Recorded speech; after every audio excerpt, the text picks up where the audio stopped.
Ha bárkinek bármilyen jellegű szexuális problémája van, nem akarom felsorolni a különböző diagnózisokat, de merevedés, korai magömlés, önértékelés, férfiúi önbecsülés elvesztése, nőknél orgasztikus probléma,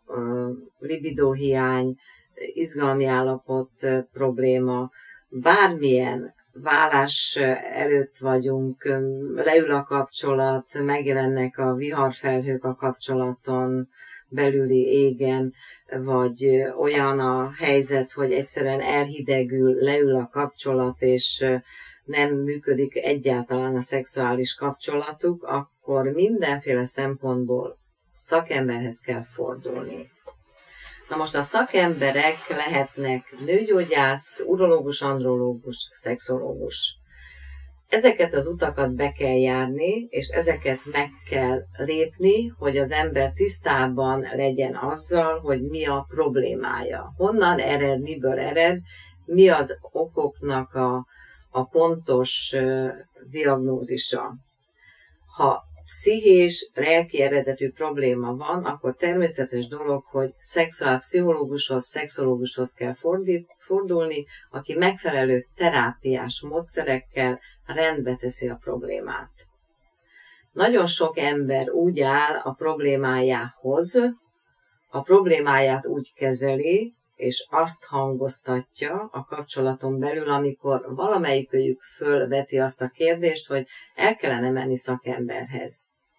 Akkor a másik hogy reagál? Miért kéne elmenni? Miért tudna az többet, mint én? Miért látna az jobban a problémát, amikor mi élünk benne? Milyen és hogyan tudna segíteni, hogyha mi ketten nem tudjuk ezt a problémát megoldani? Meg fog oldódni, előbb-utóbb rendeződni fog, csak adjunk esélyt egymásnak. Rengeteg szakkönyv van, ott is leveszek egyet a polcról, elmegyek a könyvesboltba, ott is veszek egyet, elmegyek a könyvtárba, ott is kinézek egy könyvet, és elkezdi szakkönyvből megpróbálni rendezni a problémákat. De ez nem ugyanaz. A szexualitás, a szexuális problémák azok pláne egyénre szabottan, az egyénre jellemző problémák, és nem biztos, hogy kivárással, várakozással, szakkönyvek olvasásával ezeket a dolgokat meg lehet oldani. Miért nem lehet megoldani? Azért egyrészt, mert saját magát gyógyítani senki nem tudja. Ezért nem húzza ki a fogát az ember, hogyha általában meg olyan állapotba kerül, hogy már kihúzásra ítéltetik. Nem operál vakbelet sem. Azt gondolják, hogy mert a szex, meg a psziché, meg a lélek, azért ez valami olyan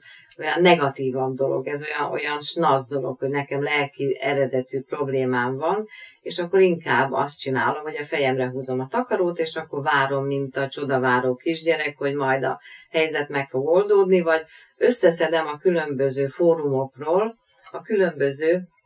gyógykezelési módokat, és akkor előbb-utóbb megpróbálom azt magamra húzni, és akkor majd annak révén meggyógyulok. Igen ám, de a szakkönyvek eszenciákat írnak. Összefoglalóan írják meg a problémákat, összefoglalóan mondják el, hogy milyen helyzetek, milyen problémák vannak, és azoknak ad egy picike kis információ, tartalmat arra, hogy mit, hogyan és mi módon kell megoldani, de igazából ez nem testre szabott. Ez nem XY Jánosnak a problémájára ad magyarázatot, megoldási módot, ez nem XY Julikának ad valamiféle olyan segítséget, amivel ő meg fogja oldani a saját problémáját. Ez hosszú, komoly munkának az eredményeként kialakult szaktudás egy semleges ember részéről, aki ebben a helyzetben, akár pároknak, akár egyéni problémákkal küzdő embereknek abszolút profi módon tudja a gondjait, a problémáit átgondolni, átbeszélni, megoldási módokat közösen megkeresni, megtalálni, és folyamatában ugye végigvezetni a terápiás módszereknek a különböző szakaszait a programban, amit az első alkalommal körvonalaz a páciens számára. Tehát segítséget tud adni, mert megvan a szakmai tudása. Ahogy egy sebészorvos tudja, hogy mit, hogy kell operálni, ahogy egy belgyógyász tudja, hogy a különböző szív- és érrendszeri betegségeket hogy lehet operálni, ezt is, vagy hogy lehet megoldani, ezt is egy szakember megtudja, mert ez a szakterülete. Ezzel foglalkozik, ezt csinálja, és ezt akarja rendbe tenni. Hál' Istennek a szexuális problémáknak a nagyon nagy százaléka orvosolható. Ebben benne van természetesen a különböző önértékelési zavar, a kapcsolatteremtési probléma, a különböző olyan pszichés zavaroknak az együttese is, amelyek vagy kapcsolódnak, vagy különállóan, de ott vannak az ember életében, vagy pedig összekapcsolódnak a szexuális zavarokkal. De ezt a szakembernek tudnia kell föltérképezni, hogy ez hogy indult, mi történt és hogy alakult, hogy ebbe a stádiumba eljutott a probléma, vagy a gond, vagy a zavar,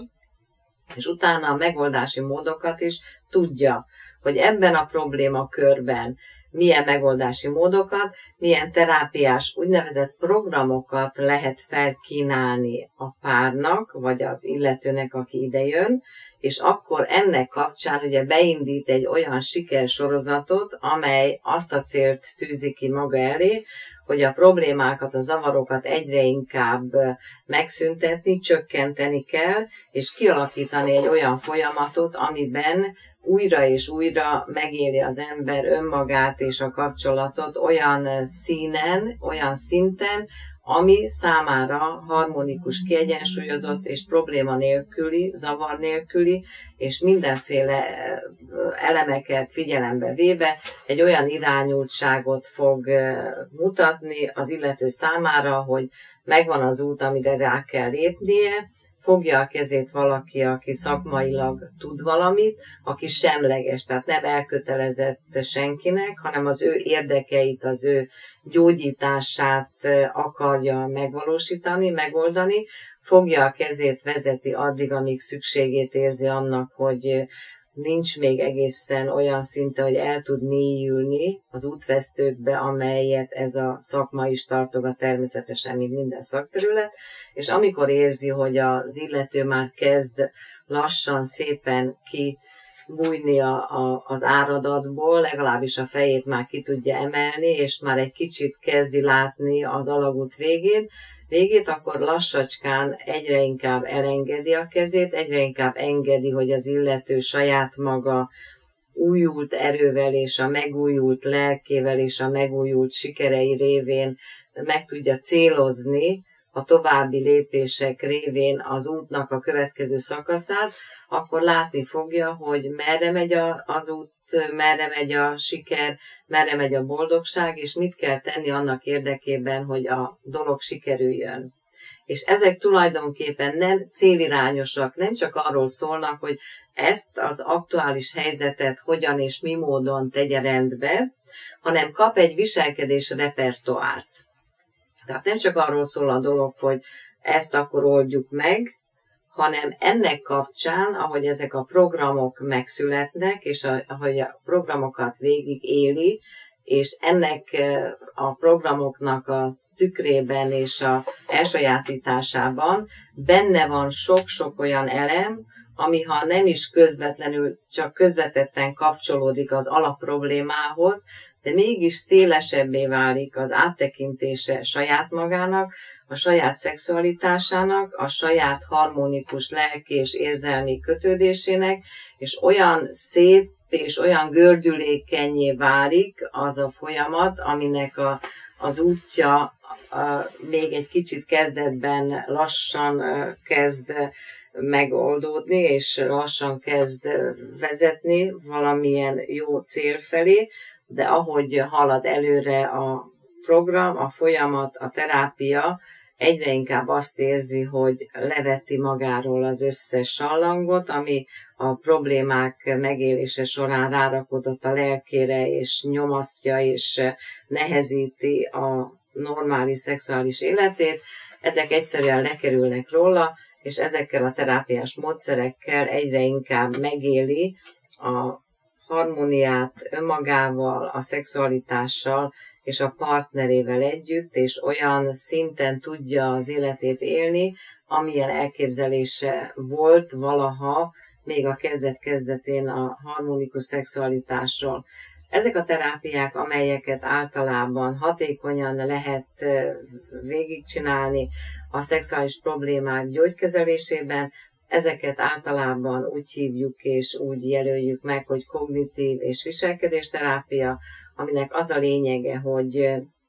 megbeszéljük, hogy mi a gond, hogyan oldjuk meg, és a megoldási módokban benne vannak konkrét feladatok, konkrét programok,